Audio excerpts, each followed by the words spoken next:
অন্নপূর্ণা ভান্ডার প্রকল্পে কারা বাদ পড়ছেন? ১লা জুন থেকে মহিলাদের অ্যাকাউন্টে ৩,০০০ টাকা। Hi everyone, welcome back to my channel অঞ্জনার ব্যঞ্জনা। বন্ধুরা, তোমাদের সকলকে আমার এই ছোট্ট ইউটিউব চ্যানেলে স্বাগত জানাই। পশ্চিমবঙ্গের মহিলাদের জন্য বড়সড় সুখবর নিয়ে এসেছে রাজ্য সরকার। আগামী ১লা জুন ২০২৬ থেকে শুরু হতে যাচ্ছে অন্নপূর্ণা ভান্ডার বা অন্নপূর্ণা যোজনা। এই প্রকল্পের আওতায় যোগ্য মহিলারা প্রতি মাসে সরাসরি নিজেদের ব্যাংক অ্যাকাউন্টে ৩,০০০ টাকা করে পাবেন। রাজ্য প্রশাসনের প্রকাশিত নির্দেশিকা অনুযায়ী মহিলাদের আর্থিক নিরাপত্তা নিশ্চিত করাই এই প্রকল্পের মূল লক্ষ্য।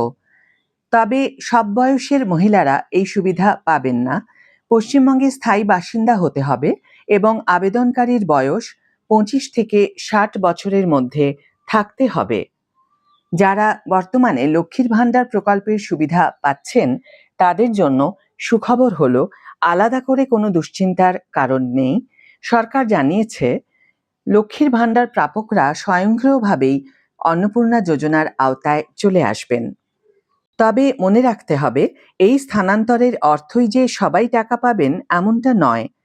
ভেরিফিকেশন বা যাচাইকরণ প্রক্রিয়ায় যদি দেখা যায় কোনো মহিলা শর্ত পূরণে ব্যর্থ হয়েছেন, তবে তার নাম তালিকা থেকে বাদ পড়বে।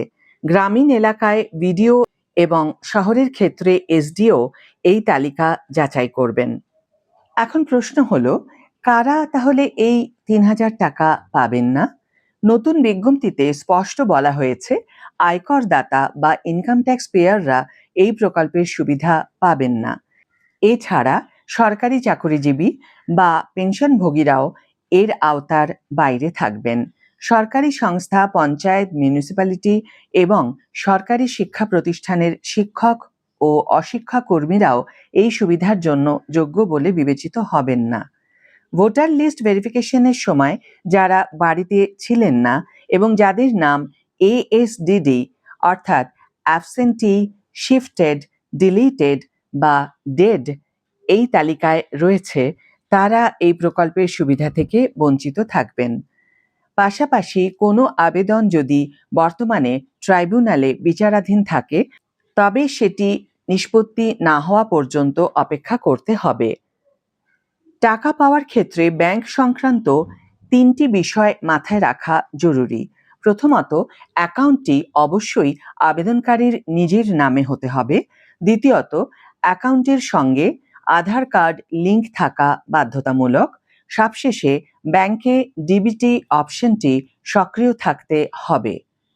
এছাড়া যারা আগে কোনো সরকারি প্রকল্পের সুবিধা পাননি, তারা ১লা জুন ২০২৬ থেকে নতুন করে আবেদনের সুযোগ পাবেন। এই কাজের জন্য রাজ্য সরকার একটি বিশেষ অন্নপূর্ণা যোজনা পোর্টাল চালু করছে। অনলাইনে আবেদন করার পর স্থানীয় প্রশাসন তথ্য যাচাই করবে এবং তা ডিএম বা কেএমসি দফতরে পাঠাবে। চূড়ান্ত অনুমোদন পাওয়ার পরেই মাসের নির্দিষ্ট তারিখে টাকা জমা হবে। স্বচ্ছতা বজায় রাখতে এই পুরো ভেরিফিকেশন প্রক্রিয়ায় কড়া নজরদারি থাকবে। আজকের ভিডিও এখানেই শেষ করছি বন্ধুরা। ভিডিওটি যদি কার্যকর বলে মনে হয়ে থাকে তাহলে অবশ্যই একটি ছোট করে লাইক দিও, শেয়ার করো বন্ধুদের সাথে, কমেন্ট করে জানিও তোমাদের মতামত। যারা এখন আমার চ্যানেলটিকে সাবস্ক্রাইব করোনি তারা অবশ্যই চ্যানেলটিকে সাবস্ক্রাইব করে আমার পাশে থেকো, আর যারা অলরেডি সাবস্ক্রাইব করে দিয়েছো তাদের জন্য আমার অনেক ভালোবাসা এবং অনেক ধন্যবাদ। আজ তাহলে বিদায় বন্ধু, দেখা হবে পরের ভিডিওতে। ভালো থেকো, সুস্থ থেকো, সঙ্গে থেকো।